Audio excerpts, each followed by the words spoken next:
From Wish TV and the All Indiana Podcast Network, this is the News 8 Daily 8 Podcast, a Wish TV News 8 update. Hi, this is Hannah Mordeaux, and this is your News 8 Daily for Monday, December 9th. Today, we're starting out with showers and very mild temperatures. We're in the 50s. The rain was a little heavy overnight. It's going to trickle out as the morning goes on. Those high temperatures, though, are going to stick to the low to mid 50s, and it's going to be really cloudy for most of the day. Breaking news. Police say a person is dead after a crash on the city's north side in front of Brebeuf High School, and it happened on 86th Street, not far from Township Line Road, just after 11 last night. We don't know what caused the crash or if anyone else is injured, but we can tell at least two vehicles are involved, a van and an SUV. Police say the wreck is still under investigation. Also breaking, surprising new details about an early morning rescue on the White River. The Indianapolis Fire Department released new information this morning. The rescue happened just after 1:30 near the White River State Park. Now, the backstory, according to IFD, two men say they took a raft out to a small island in the river to recover stolen bicycles, but their raft drifted away. IFD says the men were stranded for an hour and a half until someone heard their cries for help and called 911. Crews managed to get a boat through the icy water to reach the men, who were cold but otherwise okay. A civil battery case against former Indiana Attorney General Curtis Hill is off. The trial was scheduled to start today, but the court says Hill and the women who were suing him have agreed to dismiss the case.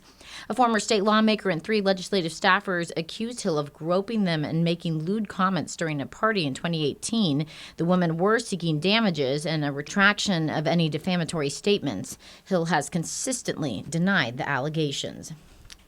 Investigators are working to find out what caused the deadly apartment fire in Greenwood. Yesterday morning, firefighters were initially called to the Clearview Apartments near Greenwood Community High School for a report of an explosion, but that explosion has not been confirmed. Investigators say one person was found dead inside the unit where they think the fire started. The Greenwood Fire Department says the building that burned has 8 apartment units. No other injuries were reported. The Red Cross is helping those who lost their homes in the fire. Expect to see more DUI checkpoints through the rest of the month. The Marion County Traffic Safety Partnership says several local law enforcement agencies will do the stops through money from the Indiana Criminal Justice Institute. The partnership includes IMPD, State Police, and Beech Grove PD. The first ever 12-team college football playoff pits two Indiana teams against each other and is sure to divide households across the state. IU will play Notre Dame in South Bend. News 8's Hernan Gutierrez breaks down the game. The first round matchup between the Fighting Irish and the Hoosiers is set to kick off on December 20th at 8 p.m. The last time the two teams played each other was over 30 years ago on September 7th, 1991 in South Bend. That game saw the Fighting Irish beat the Hoosiers 49-27. Yesterday, the College Football Playoff Selection Committee paired 10th seed IU against 7th seed Notre Dame. Both teams are going in with nearly perfect 11-1 records. Notre Dame lost to Northern Illinois, but has won 10 straight since the Week 2 upset. Meanwhile, IU's only loss comes from Ohio State just a few weeks ago. Now, because the selection committee seeds conference champions higher, both teams are actually seeded lower than their final rankings. The Fighting Irish were ranked 5th, while the Hoosiers were ranked 8th. Both coaches are, of course, looking forward to the matchup. I think it's a great game for the state in general, for Indiana and Notre Dame to be playing in the college football playoff. Listen, we'll have a home field advantage just because of, the first ever playoff game in Notre Dame Stadium, and our crowd, it's going to be crazy. I can't wait for it. Between the Fighting Irish and the Hoosiers is set to kick off on December 20th at 8 p.m. in Notre Dame Stadium. The winner will advance to the quarterfinals and face off against the second seed Georgia Bulldogs in the Sugar Bowl that's scheduled for New Year's Day in New Orleans. Purdue has a new head football coach. Barry Odom is coming to West Lafayette from UNLV. He replaces Ryan Walters, who was fired last week. Odom has had 2 head coaching stints. He went 21-25 at Missouri, but much more success at UNLV, where he went 19-8 and took the Runnin' Rebels to 2 bowl games in 2 years. He inherits a Boilermaker team that won its first game, then lost 11 straight. Today we'll find out how far Purdue will fall from number 8 in the college basketball rankings. They are 1-1 in the Big Ten play after beating Maryland last night. Victory takes some of the sting out of last week's loss to Penn State. Final over the Terrapins was 83-78, Boilermakers' 23rd straight win at Mackey Arena. The New York Mets steal a Yankee star in what could be the biggest contract in the history of professional sports. The Mets and outfielder Juan Soto have agreed to a 15-year deal worth at least $765 million. The deal is subject to a successful physical. Soto is 26 years old and has been one of baseball's best hitters since making his debut as a 19-year-old with the Washington Nationals. He helped Washington win a World Series in 2019 and helped the Yankees get to the playoffs this past season. Police are expanding the search for the killer of the CEO of United Healthcare. Authorities fear he may be long gone from New York City. Jen Sullivan is in New York with the scope of the manhunt. NYPD releasing new images of the person they believe shot and killed United Healthcare CEO Brian Thompson. But officials are being careful not to release too many details about this person's identity. Let him continue to believe he can hide behind a mask. We're going to reveal who he is, and we're going to bring him to justice. Surveillance video capturing the chilling moment a shooter approached Thompson outside a Hilton hotel in Midtown Manhattan Wednesday. The full video, too disturbing to air, shows the killer shooting Thompson multiple times. The brazen act of violence shaking New Yorkers and triggering a 5-day manhunt that now includes the FBI. This was a horrific incident in our city, and we want to make sure this person is removed off the streets of America, not only off the streets of New York.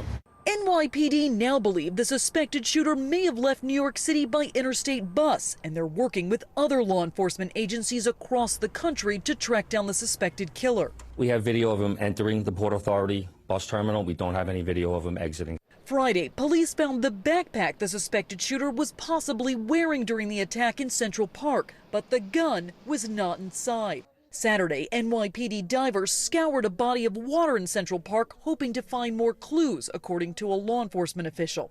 Police are also trying to track down the bicycle the suspected shooter used to get away. In New York, I'm Jen Sullivan reporting. Jane King is at the NASDAQ this morning with your business headlines and starts with backlash some health insurance companies are facing, sparked by that murder investigation. Since the shooting death of United Healthcare CEO Brian Thompson last week, social media has been abuzz with complaints about health insurance coverage. Now, the New York Times spoke with workers at the company who said they were aware of the complaints and Thompson was actually trying to do something about it. Meanwhile, the killer remains on the loose and the motive is still unknown. Well, a federal appeals court has upheld a U.S. law requiring TikTok's Chinese parent sell the app by January 19th or face a ban in the U.S. Now, TikTok and its supporters argued that the law violated their First Amendment free speech protections, but the 3-judge panel did not agree. TikTok says it will appeal this decision to the Supreme Court.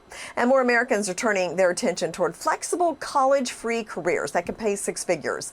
Google's research shows people are prioritizing jobs that offer flexible schedules, opportunities to travel, and clear pathways to 6-figure salaries. So here are the 3 jobs that Americans are Googling the most as of November: real estate agent, notary, and flight attendant.